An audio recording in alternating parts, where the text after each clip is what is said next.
back to Rounding the Bases Extra Innings. Joel Goldberg, Karah Jones. I hope you'll check out the audio version of the podcast wherever you get your podcast. This is a really cool entrepreneurial story that happens to be wrapped up into the sport of bodybuilding, and Karah has certainly experienced that. The first question I have for you, this will be a fun, very lighthearted one. You talked in the podcast about early path of maybe music and cello. Is that still something that you do? Are you still playing music or too busy? No, I definitely still play music. Not so much the cello anymore because it is such a hard instrument that, given that I had been practicing 4, 5, 6 hours a day, I got really, really good, and that doesn't stay with you. So I find my outlet through music, through the piano and singing right now. Okay. Second question, as we round the bases, pretty cool to be in business with your twin sister. There aren't a lot of people that get to say that. How is that connection? Twins always have a little something different in terms of running a business together. And did you guys ever compete against each other, or what was that dynamic like? That's a great question. And running a business with a partner is very difficult in any sense of fashion. So, running it with my twin sister, I have nothing to compare it to. But we have had our ups and downs, but it's been going in the right direction, working on our relationship and how we can use each other's strengths and weaknesses. A lot of people think we are exactly the same because we're identical twins, but we actually have very, very different personalities. So learning where we thrive and where my strengths can fill in her weaknesses and my weaknesses are filled in by her strengths has been really great in our relationship. And we actually have never competed against each other on stage. Any desire to do that? Probably not, right? Well, okay, so I'm the competitive one, and Lauren actually wouldn't even care. So I think if we did compete each other, I would be like, I have to win, and she would just be like, oh, I'm just happy to be here. So I don't know, probably not. Lauren's not in the sport as much as I am anymore, so I don't see her getting on stage again. Okay, so that makes things easier, at least a little bit less. I was looking for a storyline there, and it's not pitting these two sisters against each other, but you know what I mean. Like, if it was, we are identical twins, but if we were identical from the inside out, it would be a different story because I would be like, I'm so competitive.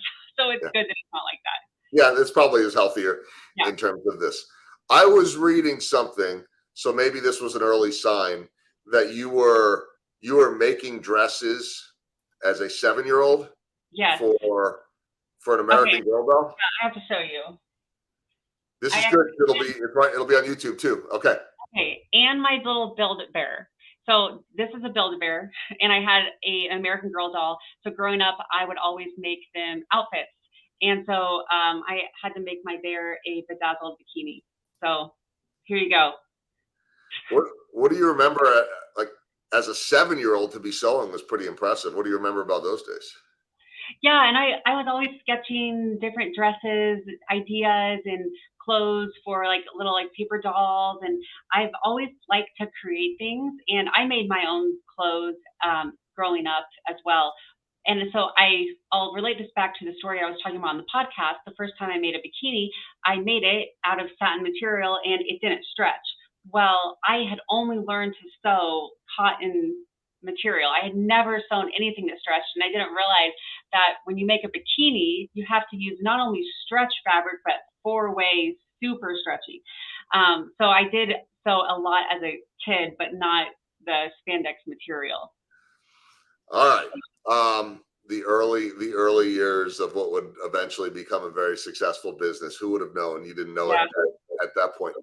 Final question. I understand that you at least dabbled a little bit in Shark Tank, didn't make it as far. I'm curious what that whole experience is like. You're not the first one to be on this podcast that has been involved in Shark Tank.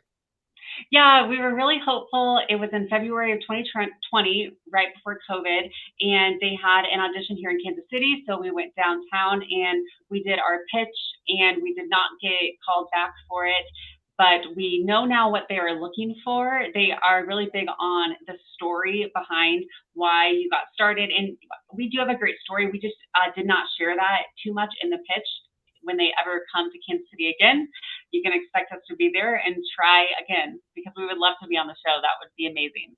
There's that competitiveness that we have been talking Yeah. about, and also lessons learned. Right? Look, it's all about storytelling. It's all, especially from a TV standpoint, right? I mean, they want personalities and they want great stories. Yeah.